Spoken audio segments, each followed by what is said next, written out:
जय हिंद साथियों, AB point study में आपका स्वागत है। इस वीडियो में हम बात करेंगे आने वाले एग्जाम से संबंधित महत्वपूर्ण जीएस के टॉपिकों की। उससे संबंधित हम ये क्वेश्चन सीरीज ला रहे हैं जिसमें ये आपके लिए बहुत ही ज़्यादा हेल्पफुल होने वाले हैं। इसी क्रम में हम पहला क्वेश्चन देखते हैं कि निम्न में किसका अपवर्तनांक सर्वाधिक होता है। ये बार बार रिपीटेड क्वेश्चन है जो पूछे जाते हैं। निम्नलिखित में से किसका अपवर्तनांक सर्वाधिक होता है। किसका होता है, पीले का, बैंगनी का, नीले का या हरे का। तो इसका जो सही आंसर है वो बैंगनी का। अपवर्तनांक का मतलब जो है वो अपने माध्यम से विचलित हो जाना है। किसी भी रंग का अपने माध्यम से विचलित हो जाना क्या कहते हैं, अपवर्तनांक हो जाता है। तो क्या कहना है, इसका जो ऑप्शन हो जाएगा बी, बैंगनी कलर का सर्वाधिक जो है ना अपवर्तनांक होता है। ठीक है, अगले क्वेश्चन की बात करें, क्वेश्चन नंबर 2। निम्न में किस विद्युत चुंबकीय तरंग की तरंग दैर्ध्य ज्यादा होती है। किस विद्युत चुंबकीय तरंग में तरंग दैर्ध्य ज्यादा होती है, यानी लैम्डा का मान ज्यादा होता है। तो परावैंगनी में, अवरक्त किरणों में, एक्स किरणों में या वाई किरणों में। तो इसका जो सही आंसर है वो हो जाएगा एक्स किरणों में। जो चुंबकीय जो होता है ना, चुंबकीय तरंग में जो होता है वो लैम्डा का मान अधिक होता है, तरंग दैर्ध्य ज्यादा होता है एक्स किरणों में। इसमें अगले क्वेश्चन की बात है। अगला क्वेश्चन नंबर हो जाएगा 3। प्रकाश की चाल सबसे पहले ज्ञात की। प्रकाश की चाल सबसे पहले किसने ज्ञात की थी। एडिसन ने की थी, रोमन ने की थी, फैराडे ने की थी या वेवन ने की थी। तो इसका जो सही आंसर है वो है रोमन ने की थी। किसने की थी, रोमन ने। प्रकाश की चाल की सबसे पहले ज्ञात जो की थी वो रोमन ने की थी। क्वेश्चन नंबर 4 दे रखा है कि सरल सूक्ष्मदर्शी में वस्तु को रखा जाता है। सरल सूक्ष्मदर्शी में वस्तु को रखा जाता है किसी लेंस और प्रकाश के बीच, फोकस के बाहर, वक्रता केंद्र पर, अनंत पर। तो इसका जो सही आंसर है वो हो जाएगा लेंस और प्रकाश के बीच में रखा जाता है। सरल सूक्ष्मदर्शी में वस्तु को जो है ना लेंस और प्रकाश के बीच में रखा जाता है। अगला क्वेश्चन है, क्वेश्चन नंबर हो जाएगा 5। जब प्रकाश वायु से कांच में जाता है तो तरंग दैर्ध्य बढ़ती है, तरंग दैर्ध्य घटती है, आवृत्ति बढ़ती है, कुछ नहीं होता। जब प्रकाश वायु से कांच में जाता है तो क्या होता है, उसके तरंग दैर्ध्य जो हो जाती है ना उसकी घट जाती है। क्या हो जाती है, तरंग दैर्ध्य जो है ना घट जाती है। अगले क्वेश्चन की बात करते हैं हम कि पूर्ण आंतरिक परावर्तन होता है जब प्रकाश जाता है हीरे से कांच में, जल से कांच में, वायु से जल में, वायु से कांच में। तो इसका जो सही आंसर है वो हो जाएगा हीरे से कांच में। इसका सही आंसर क्या हो जाएगा, हीरे से कांच में। पूर्ण आंतरिक परावर्तन जब होता है जब हीरे से कांच में जाता है प्रकाश का। ठीक है। अगले क्वेश्चन की बात करते हैं हम। क्वेश्चन नंबर हो जाएगा हमारा 7। प्रकाश तंतु किस सिद्धांत पर कार्य करता है।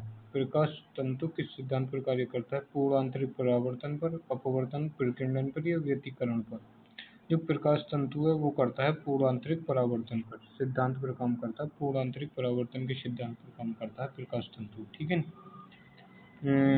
अगले क्वेश्चन की बात करते हैं। क्वेश्चन नंबर हो जाएगा 8। प्रकाश ऊर्जा को विद्युत ऊर्जा में बदलता है। प्रकाश ऊर्जा को विद्युत ऊर्जा में कौन बदलता है, डायनेमो, विद्युत मोटर, सौर सेल या विद्युत सेल। तो इसका जो सही आंसर हो जाएगा सौर सेल। प्रकाश से आने वाली ऊर्जा को विद्युत ऊर्जा में चेंज कर देता है। ठीक। अगला क्वेश्चन है, यांत्रिक ऊर्जा को विद्युत ऊर्जा में बदलता है। यांत्रिक ऊर्जा को विद्युत ऊर्जा में बदलता है, कौन बदलता है, डायनेमो बदलता है, विद्युत मोटर या सौर सेल या विद्युत सेल। तो इसका जो सही आंसर है वो हो जाएगा डायनेमो। क्या होता है, यांत्रिक ऊर्जा को विद्युत ऊर्जा में कन्वर्ट कर देता है। ठीक है।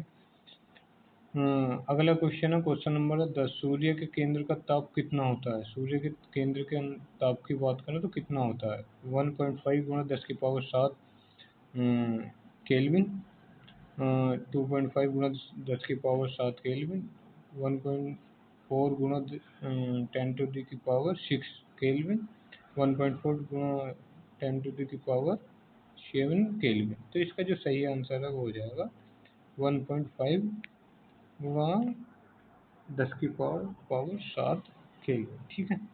अगले क्वेश्चन की बात करते हैं हम। क्वेश्चन नंबर हो जाएगा हमारा 11। सूर्य के केंद्र का दाब कितना होता है? सूर्य के केंद्र का दाब कितना होता है? यदि हम सूर्य के केंद्र में उसके दाब की बात करें तो कितना होता है? 3 × 10⁻16 न्यूटन प्रति वर्ग मीटर, 3 × 10⁻6 न्यूटन प्रति वर्ग मीटर, 2 × 10⁻16 न्यूटन प्रति वर्ग मीटर, 2 × 10⁻7 न्यूटन प्रति वर्ग मीटर। तो इसका जो सही आंसर है वो हो जाएगा 2 × 10⁻16 न्यूटन प्रति वर्ग मीटर। हाँ, न्यूटन प्रति वर्ग मीटर। ठीक है। अगले क्वेश्चन की बात करते हैं हम। परमाणु रिएक्टर आधारित है। परमाणु रिएक्टर आधारित होता है किस पर? नाभिकीय संलयन पर, नाभिकीय विखंडन पर, अनियंत्रित नाभिकीय विखंडन पर या सभी पर? तो इसका जो सही आंसर है नाभिकीय विखंडन पर। किस पर? नाभिकीय विखंडन पर काम करता हो। ठीक। अगले क्वेश्चन की बात करते हैं हम। क्वेश्चन नंबर हो जाएगा 13। क्वेश्चन नंबर 13 की बात करते हैं हम। परमाणु बम आधारित है। परमाणु बम आधारित है किस पर है? परमाणु बम आधारित किस पर? नाभिकीय संलयन पर, नियंत्रित नाभिकीय विखंडन पर, अनियंत्रित नाभिकीय विखंडन पर, ये सभी।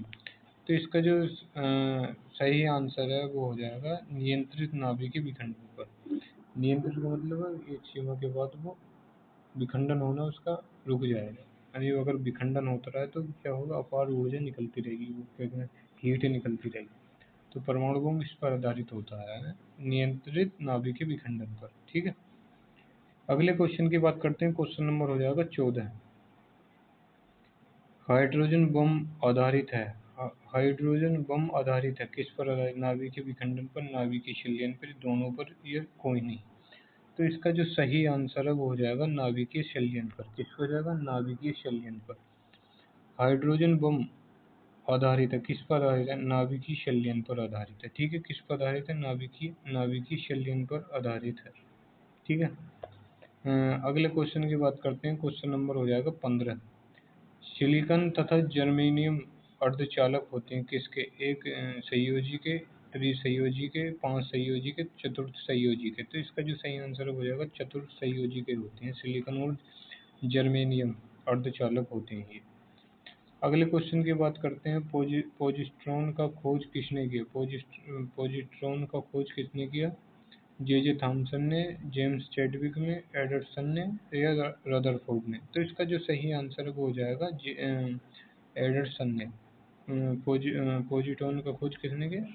एडरसन ने किया था। ठीक है। अगले क्वेश्चन की बात करते हैं। क्वेश्चन नंबर हो जाएगा 17।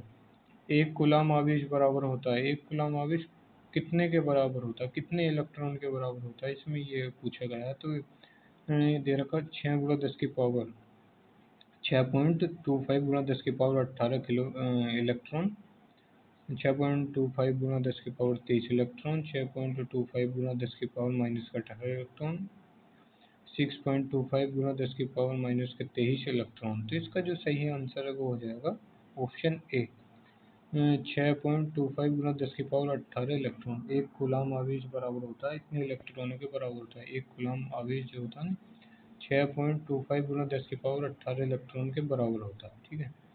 अगले क्वेश्चन की बात करते हैं। किसी तार की प्रतिरोधकता निर्भर करती किस पर? लंबाई पर, पदार्थ पर, क्रॉस सेक्शन एरिया पर, क्रॉस सेक्शन एरिया पर, या कोई नहीं। तो इसका जो सही आंसर हो जाएगा पदार्थ पर।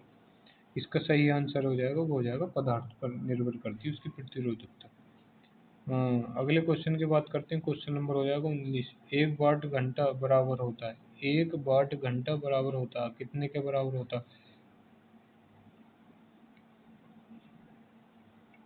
1 वाट घंटा बराबर होता है 3 × 6 × 10⁻³ कैलोरी। ऑप्शन में है 3 × 6 × 10⁻³ जूल, 4.2 जूल, 4.2 जूल, 1 HP। तो इसका जो सही आंसर है वो हो जाएगा 3.6 × 10⁻³ जूल के बराबर होता है 1 वाट घंटा। ठीक है।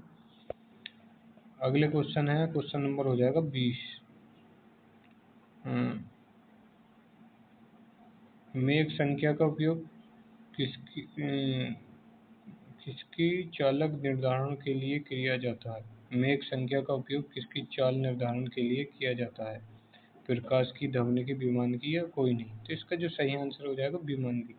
विमान की चाल निर्धारण करने के लिए हम मेघ में दर्शाते हैं मेघ संख्या का उपयोग करते हैं। ठीक है, तो आज की वीडियो यहीं रोकते हैं। वीडियो कैसी लगी तो कमेंट में बताइए, और वीडियो अच्छी लगी तो वीडियो को लाइक करें और चैनल को सब्सक्राइब करें, और ऐसी अन्य वीडियो देखने के लिए हमारे चैनल को फॉलो करें। हम जो नहीं इसमें एग्ज़ाम से संबंधित जो महत्वपूर्ण टॉपिक है उनसे संबंधित क्वेश्चनों की हम ये क्वेश्चनों की सीरीज चला रहे हैं। ठीक है ना, तो धन्यवाद, जय हिंद।